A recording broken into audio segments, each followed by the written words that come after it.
My own brothers died tragically as well, truth be told.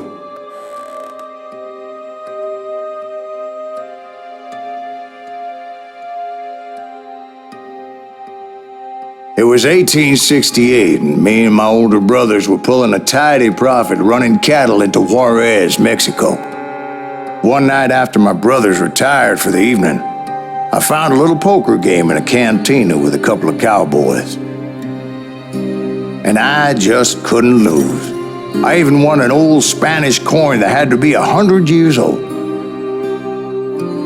Well, I was mighty pleased with myself the next morning as my brothers and I rode for Texas. But before we crossed the border, those cowboys caught up with us. It was Johnny Ringo, Roscoe Bob Bryant, and another asshole named Jim. They wanted their money back and everything else we had, including our lives, as those boys didn't want us coming for them later. Bob put that old Spanish coin in my mouth and said, "I won't have it said that I left you with nothing, boy." Well, those horses bolted, and there we hung as those bastards rode away. The branch finally snapped under the weight of the three of us, but being my older brothers were bigger and heavier, they were already dead. And right then I swore to myself that I would avenge them. Ringo you know about.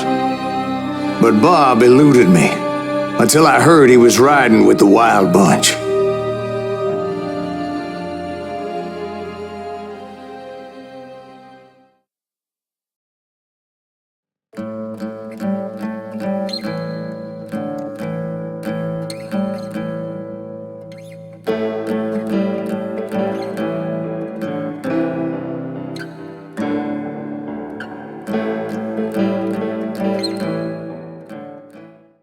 I'd been on their trail for months, ever since they left their hideout in the Bighorn Mountains. Led by Butch Cassidy, they were a loose association of outlaws who robbed banks and trains from Colorado to Montana. Among them was the Sundance Kid, and that murderous hombre I was tracking, Roscoe Bob Bryant. Were you a part of that giant Pinkerton posse after the Wild Bunch? No, boy. A circus like that would have slowed me down. Besides, I wanted Bryant all to myself. I'd heard about a large shipment of gold being transported to Wilcox, Wyoming on the Overland Flyer. I figured the Wild Bunch would likely hit such a treasure, and by God, I figured right.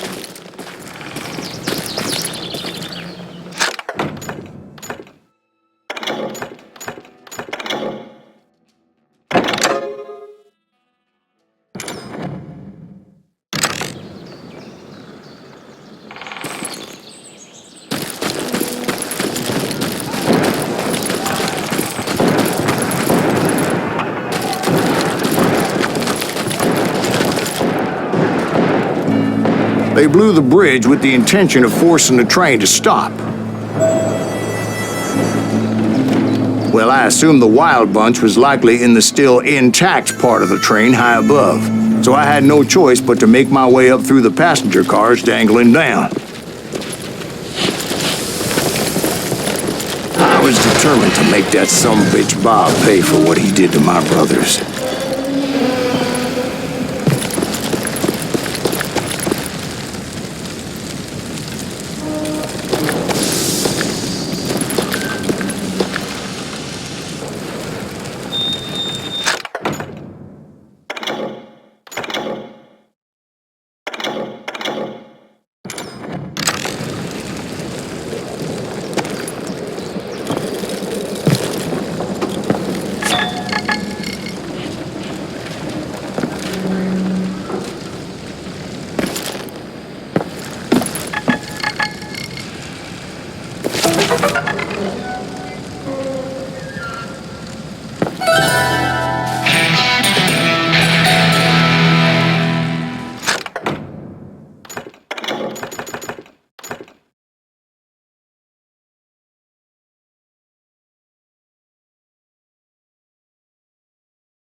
I found the device they used to blow the tracks, so I knew I was headed in the right direction.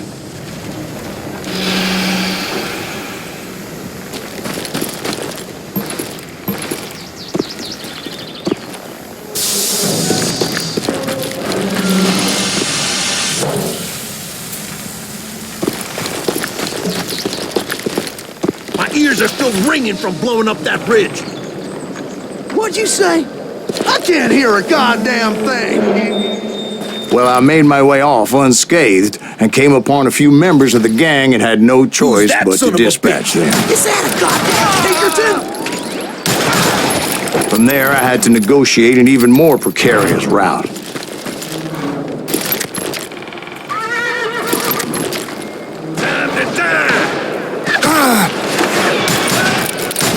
First, I would need to get my ass out of there.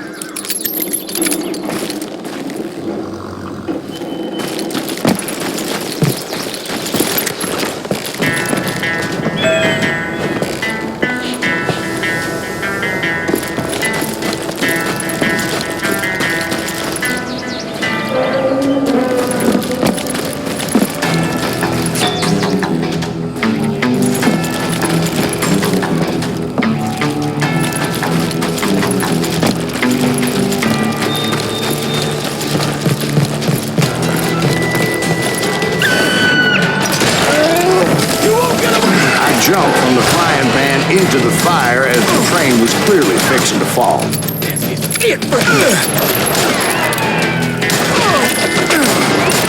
Found the gang, but in order to find old Bob, I needed to fight my way forward past a whole passel of desperados.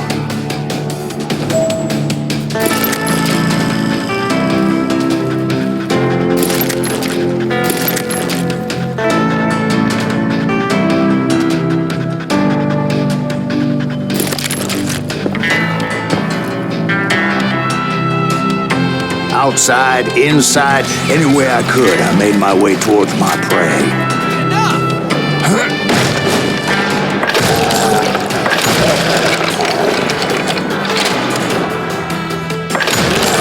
Well, what about the passengers? It was mostly a freight train, as I recall. There were no passengers aboard that day. That's right. Run!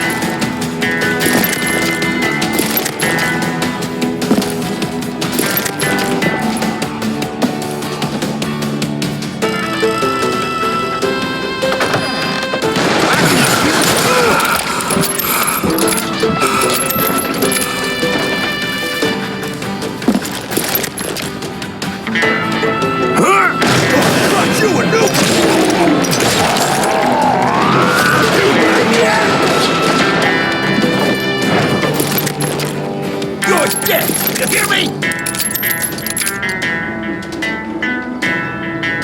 You can't last forever! You murderous bastard!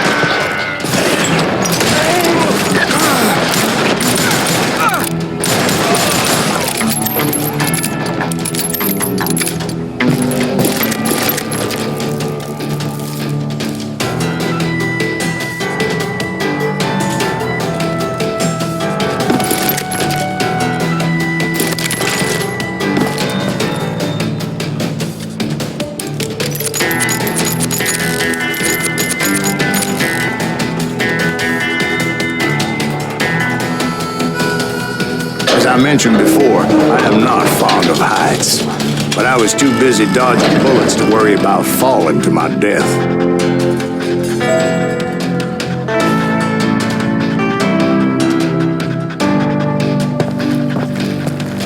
Odds were I was likely to die that day anyway, so I was determined to take down as many of those bastards as I could.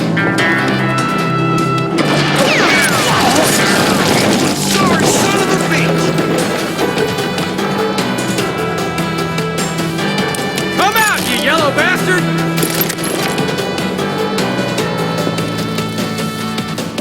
Die!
times, it was like shooting ducks in a shooting gallery. The only difference is these damn ducks shot back.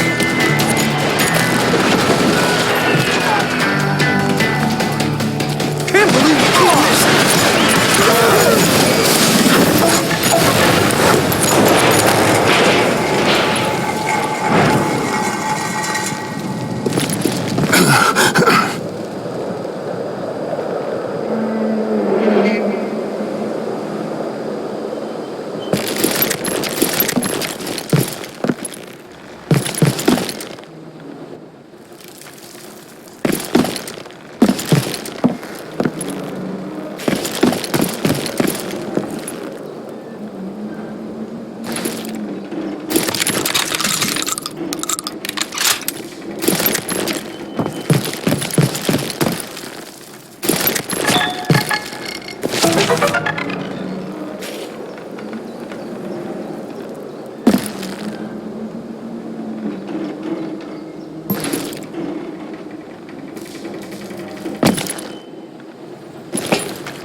I kept hoping the law would show up and give me a You hand. mean like that giant Pinkerton posse that I read about?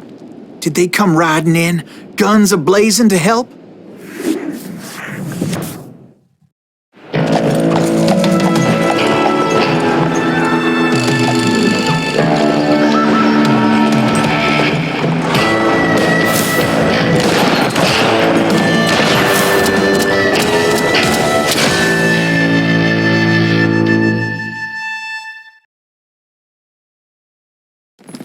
Help? From the Pinkertons? No, son. I had to fight the wild bunch all by my lonesome, as usual. Who the hell is that? That really pisses me off. Retreat! You're dead!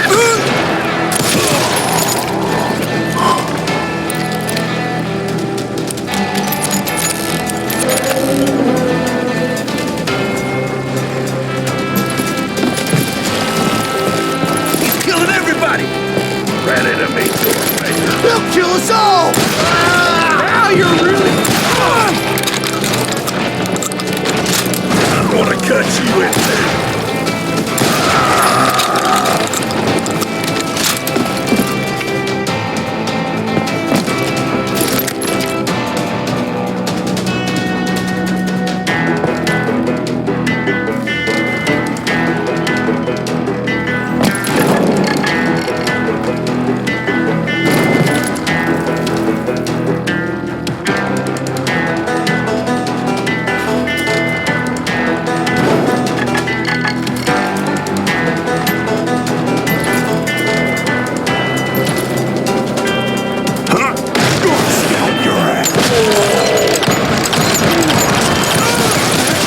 Just kill Red?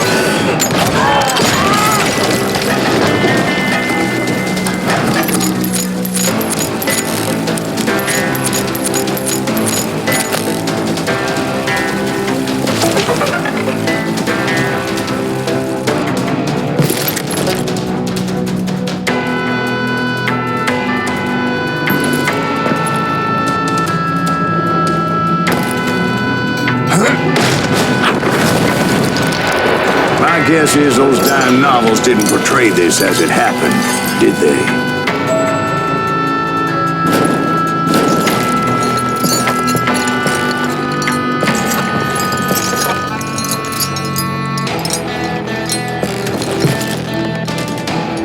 Only a few stragglers were left. I had to cut them down pronto if I was going to stay on old Bob's trail.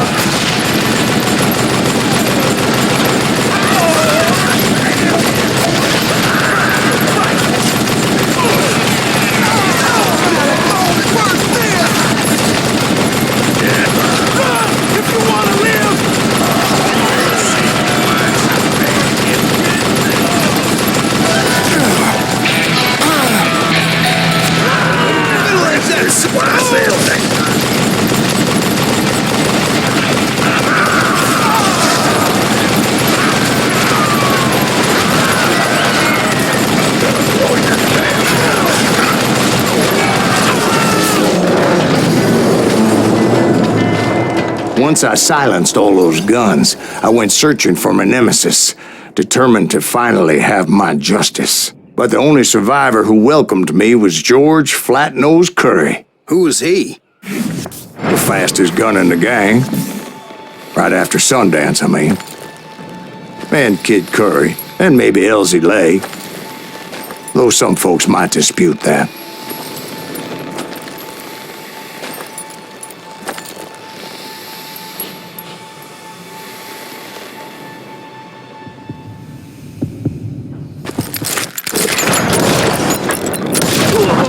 On that very same day, Butch Cassidy and the Sundance Kid decided to leave the Wild Bunch behind and decamped for South America.